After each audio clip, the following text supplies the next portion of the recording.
church, it's been a tough week.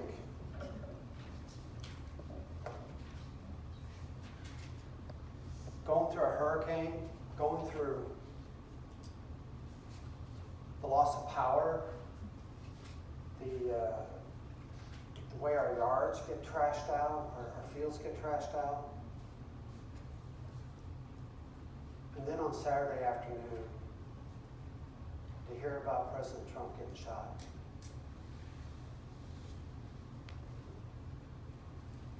I know it feels like we just got knocked down a little bit, but I think today's sermon, I'm not changing it based on what happened yesterday, but I think the sermon will help us a little bit around perseverance and what happens when things don't go right. What do we do? How do we respond as Christians? How do we respond as followers of Jesus? So that's where I'm going to go in today's sermon. But I want to first check. Right now, you guys are all here, and I'm just so thankful for every one of you. I'm thankful for God's blessings that we have electricity, right? It's not a right, is it? We don't have a right to electricity. It's a blessing, and we're certainly thankful for that. So, when you heard the gospel that Justin read there, did you hear what Paul was trying to tell us? He's telling the church of Corinth this.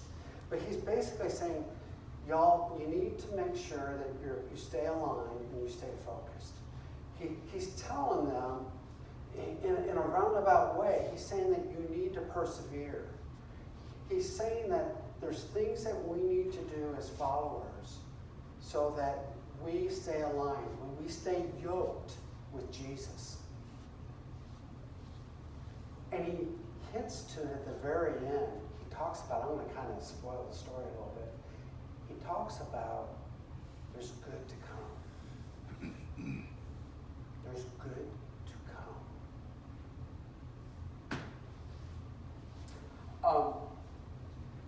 I love in chapter 6, verse 3, Paul says that there's nothing God would give us that would cause us to stumble. I want you to think about that. If you're stumbling, it's not from God. And as I was praying this week about today's message, I thought about my brother. My brother's 1 year younger than me. And Thomas is his name. We used to call him Tommy, but as he got older, he says, my name's Thomas. So it's like, yeah, I get it. So I call him Thomas. Thomas got hit by a car. It was 1977. He was 11 years old, and I was with him.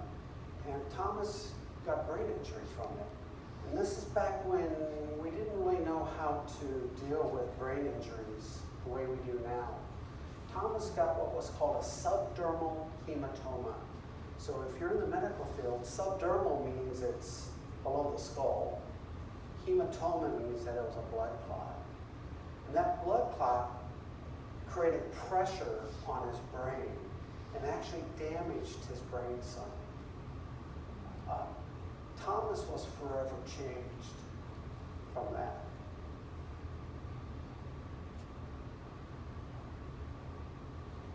We didn't know the full extent of his injuries when that injury happened, right? It took about a year. So Thomas is about 12.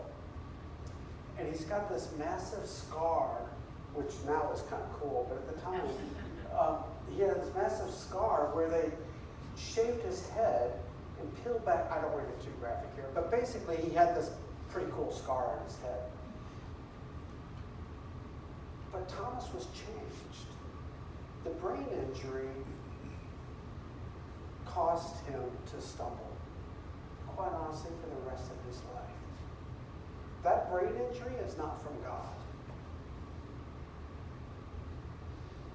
Our response to that brain injury is where we find God. That's where we find glory. That's where we find Jesus. is in the care for Thomas afterwards, and him actually at one point actually be able to live on his own. But that took a lot of work, right, church? I mean, Thomas, my mom and dad, I was the oldest, and then I had a younger brother and a younger sister below Thomas. We were all dealing with something that none of us expected. And in our house, how we dealt with that was with an attitude of gratitude. We talked about how, and we prayed a lot, right? I mean, we prayed a lot. And I remember on the day of the accident, I'll just share this and we'll get back onto the sermon. So the accident happened on a Saturday morning about 10 o'clock. Ambulance comes, they take Thomas to the hospital, all that stuff. Well, I'm thinking he's going to come home, he's going to have a broken arm or something. And I'm going to be so darn jealous because Thomas is going to get all the attention for having a broken arm. If only that would have been the result.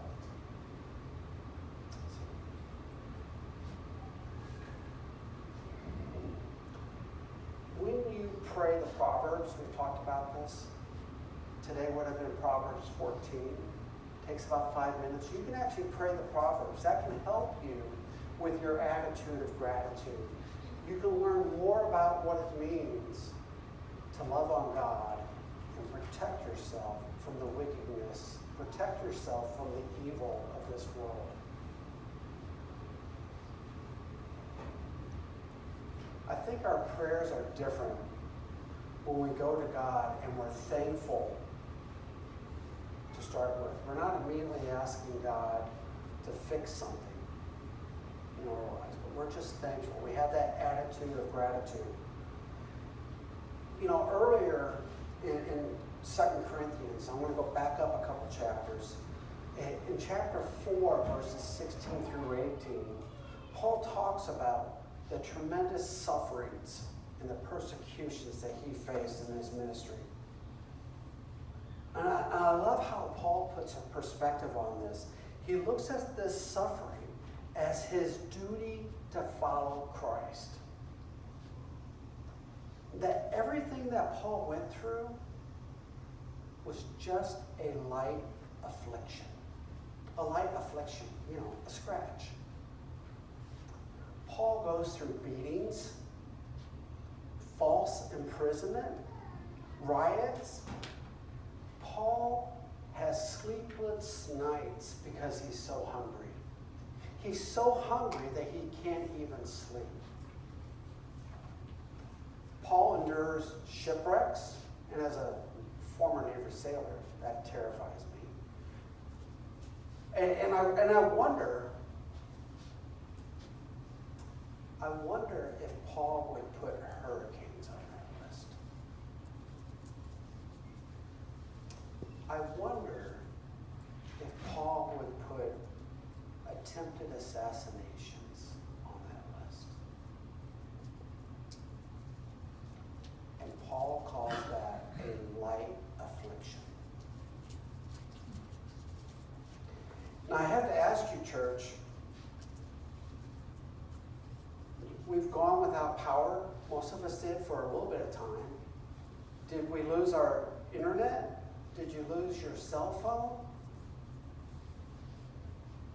Was that a light affliction? None of those items God promises us. God does not promise us internet. He does not promise us cell phones. He does not promise us air conditioning. But golly, is it a blessing.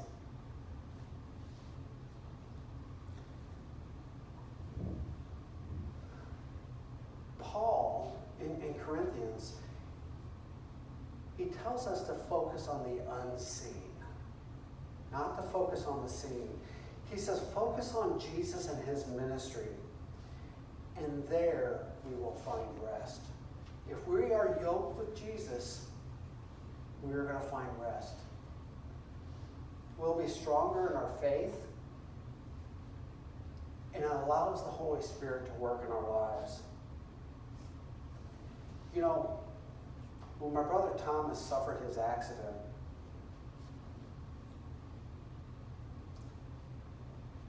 we didn't know what was going to happen. He lived ultimately about 30-some years independently. But Thomas is now in a residential living facility. He's in his last days. He's a fall hazard. He's got Lewy body dementia. He's on a lot of medication.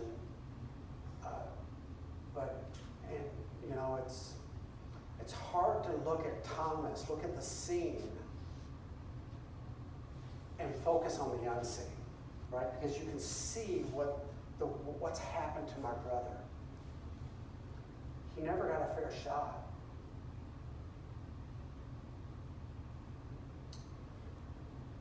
Just sucks. Thomas may not have always responded to his injury gracefully. We're going to have those moments, right? Church, every one of us has those moments when we get frustrated. But we can't stay in that rut. Thomas has always been honest about his situation, though. I talked to him just recently.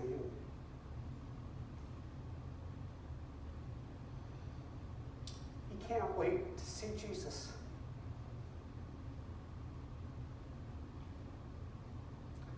And I just reflect on Thomas's ability to persevere. I reflect on his ability to continuously have an attitude of gratitude. Thomas still prays. I talked to him about the whole idea of reading one proverb a day, and now he's doing that as well, so that's kind of cool. But Thomas never lost sight of Jesus. It's what he lives for. Church, this is our response to these situations that have happened this week. Our response to hurricanes, to natural disasters. Our response to political attempted assassinations. That's our response. We stay focused on Jesus. The deeper you stay in the Word, the more likely you are to be yoked with Jesus. 1 Peter chapter 1, verse 17. Peter says a statement here that I think is really interesting. He says that we need to trust God implicitly because God is going to judge us impartially. God's holy character means that he can do nothing but that. He can't give one of us favorites versus the other. He loves all of us the same. But what Peter's really telling us here is that none of us get a free pass when we're resurrected.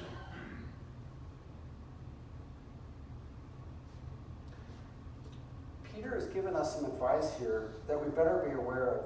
He's saying that we need to conduct ourselves in fear.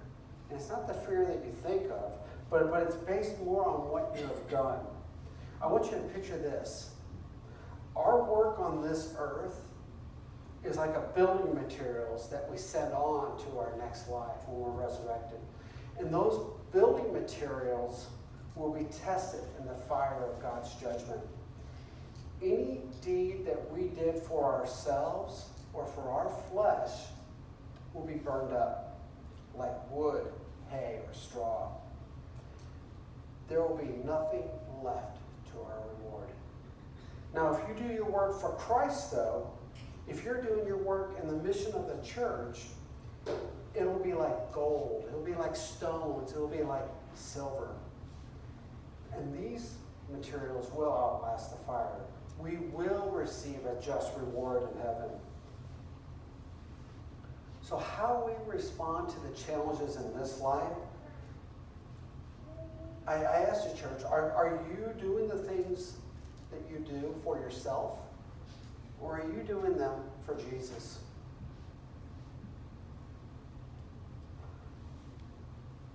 The measuring stick that God's going to use is going to be based on your own ability. He's not going to compare you with your neighbor who has different abilities and they do different things than you do. The measuring stick is you and you alone.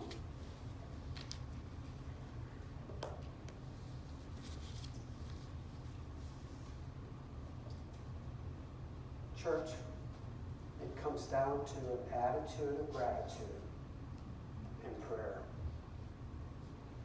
In Romans chapter 8, verse 28, Paul writes, he goes, actually, let me clear let's read the verse first. And we know that God causes all things to work together for good to those who love God and to those who are called according to his purpose. But I want to clear the air here. Not all things are good. Natural disasters, like hurricanes, are not good. Those are evil. The person who shot at President Trump and killed 2 others, he's not good. He's evil. God can make these things for a greater good, though. And that is the promise to us Christians, right? The things that happen to us, the evil things that happen, when we are called to God's purpose, God will use them for our good. But this promise is only for Christians. The promise is only for those who trust in salvation with Jesus. Now, that is our ultimate goodness, right? It's not a temporary goodness that happens in this life.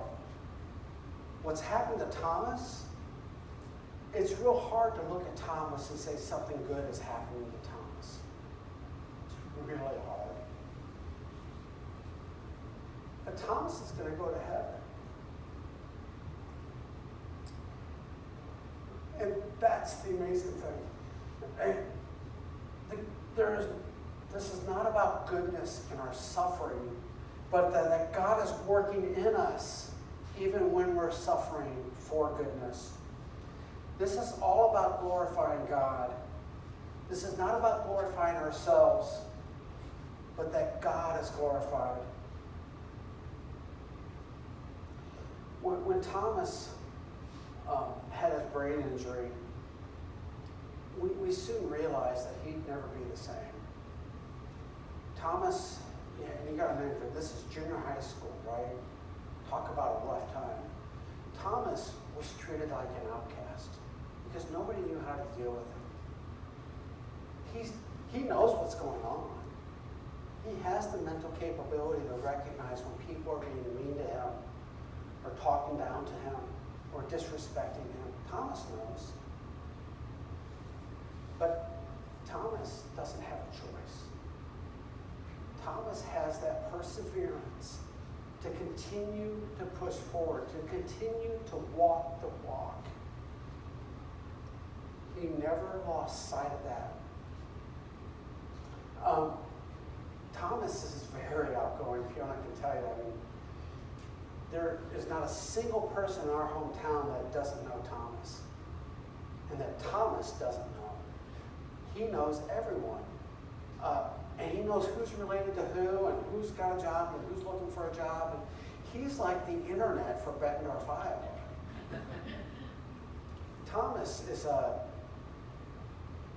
he can be a little tricky too. And I mention this only because in a good way. Thomas would sometimes want to go to church. He had a car. Terrifying. I would never ride with him. But Thomas would ask someone who needed to go to church, to be like, Frank, can you give me a ride to church? And he'd take you right into the church with him. It wasn't just a ride to church. It was a ride and you were attending. You may not have known it when you said you were going to give Thomas a ride. But he would take strangers into church all the time. What a great witness.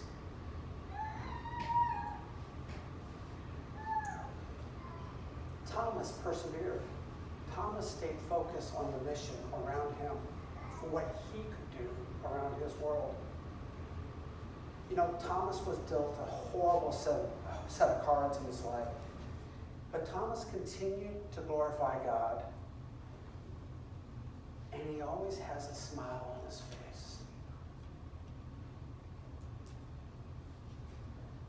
Thomas is living his life the fullest with what God has given him. Thomas's injury is not from God, but our family's response to that injury and how we love on Thomas and how we love on people is from God. That attitude of gratitude, that prayer of being persevering is what Thomas gave us. Now, sometimes good things do happen, right, in the midst of the storm. I heard this week that we actually had 2 calves that were born at Burnett Beef. So there can be goodness, y'all. And we certainly want to celebrate with Justin and Philip that 2 new calves in the midst of a storm. Good things do happen to us, church. And we give God all the glory. We give God all the glory.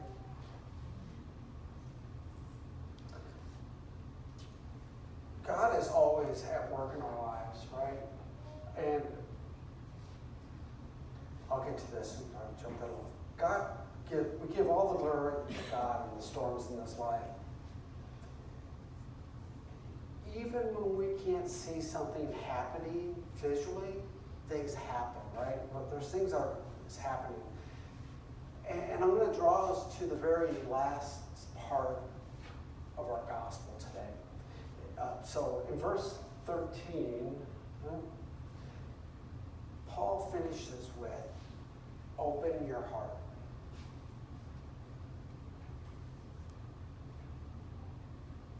Church, that's the encouragement we have today. Persevere. Open your heart. Have an attitude of gratitude. Continue to pray. You can pray the Proverbs. If you don't know what to tell Jesus, just open up the Proverbs for today. Today is the 14th, so you would read the 14th proverb. That can be a prayer. If you don't know what to say, just pray the Proverbs. Through all the hardships that we face, we need to focus on the unseen. God understands. God knows what we're looking at. God understands what our thoughts are. We, as Christians, will store even more treasures in heaven the more we focus on doing things for the church. Paul's response to all his sufferings, the shipwrecks, the beatings, the false imprisonments, Paul's response was to open his heart. Because Paul knew he was not facing these hardships alone. Paul knew that he was yoked with Jesus. I encourage you to remember the reward. Continue to persevere. When bad things happen, find that good moment in your life, whatever it is. We lost power for 6 days, 7 days. We got power back this morning.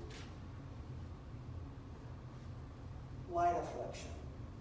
Honestly, I actually even got some scratches clearing the wood, so there's my light affliction. I was not worried one bit. I was focused on Jesus. That and finding gas every other day for the gym. But you do what you got to do, right? Guys in here know what I'm talking about. We have to stay focused and take care of our families. We We love our wives. We love our children. We never stop doing those things. Every problem that we face in life has a purpose. I don't care if you caused it, someone else caused it, or if it was a natural disaster, or even if the devil caused it. Every problem has a purpose. And that purpose is to make me and make you all more like Jesus Christ. It's to build character in our lives. It's to help us practice that muscle of forgiveness, right? God loves us. He wants nothing but the best for us. Focus on the unseen, not the seen. Focus on an attitude of gratitude and prayer. It'll reduce the stress in your life. It'll be helpful for your families. And certainly will glorify God when we do that. Thank you, church.